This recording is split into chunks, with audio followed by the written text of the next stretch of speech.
పతిరథ శిరోమణి చరిత్రే హిమమ్మే మరిమా. మరి అమ్మవారి ఇప్పటికీ 700 సంవత్సరాల క్రితం మన భగవాన్ పుటపర్తి సత్యసాయిబాబా ఉన్నారు కదా, ప్రక్కనే తెలియదు పుట్టపట్నం అమ్మవారి పుట్టినేది.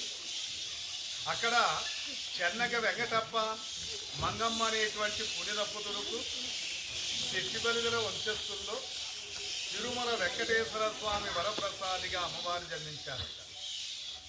మరి బుక్కపట్నం నుంచి ఇటు ప్రక్కన గూటి బయలు, ఈ ఊరు అమ్మవారికి అత్తగారింది. మరి ఇప్పటికీ కూడా అమ్మవారు కాపురం చేసిన అత్తగారిల్లు పూజింపబడుతుంది. జస్ట్ 1/2 కిలోమీటర్ దూరం గంగరాజుల కోట అంటారు. అక్కడ కూడా అమ్మవారికి ఆలయం ఉంది, అక్కడ కూడా వెళ్ళొచ్చు, చూడొచ్చు. అక్కడ బాలవీరయ్య అనేటువంటి వ్యక్తికి అమ్మవారి నుంచి వివాహం చేశారు. అమ్మవారికి ఒక కొడుకు కుమార్తె. అయితే కొంతకాలానికి అమ్మవారి భర్తకు కుష్టు వ్యాధి స్టార్ట్ అయింది. అప్పుడు ఊర్లో నివసించే ప్రజలు ఇది ఒక ప్రాణాంతకమైనటువంటి వ్యాధిని భయభ్రాంతులకు గురవుతున్న సమయాన అమ్మవారు విశాలమైనటువంటి హృదయంతో తన భర్తను తీసుకొని ఊరికి దూరంగా ఒక పూరి గుడిసె ఏర్పాటు చేసుకొని పతియే ప్రత్యక్ష దైవంగా భావించి 5 సంవత్సరాలు సేవ చేశారు. కానీ ఇది నయం కాక భర్త చనిపోవడం జరిగింది.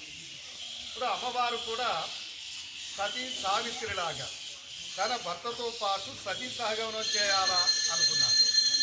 మరి ఇలా చేయాలంటే చూడండి, అప్పుడు మనకు విజయనగర సామ్రాజ్యుల ప్రజా పరిపాలన అంటే ఇప్పుడు మండల వ్యవస్థలు ఉన్నాయి. అప్పట్లో పాలేగాల రాజ్యం. ఏ చిన్న అవసరమైనా ఆ ఏరియా పాలేగారి యొక్క అనుమతి ముఖ్యం. అలా మనమున్న ఈ ప్రాంతాన్ని కొక్కంటిపాల్యం అనేవారు. మరి ఆ ఊరు ఇక్కడికి 17 కిలోమీటర్ల దూరం. మరి పాలే గారి యొక్క అనుమతి తప్పనిసరి కాబట్టి ఆ రాత్రి సమయాన అమ్మవారికి తన భర్త చనిపోతున్నట్లే అమ్మకున్న ఓ పతిరతామ భక్తి శక్తి చేత ఆ రాత్రి పాలే గారికి అమ్మవారు కలలో ప్రత్యక్షమయ్యారట.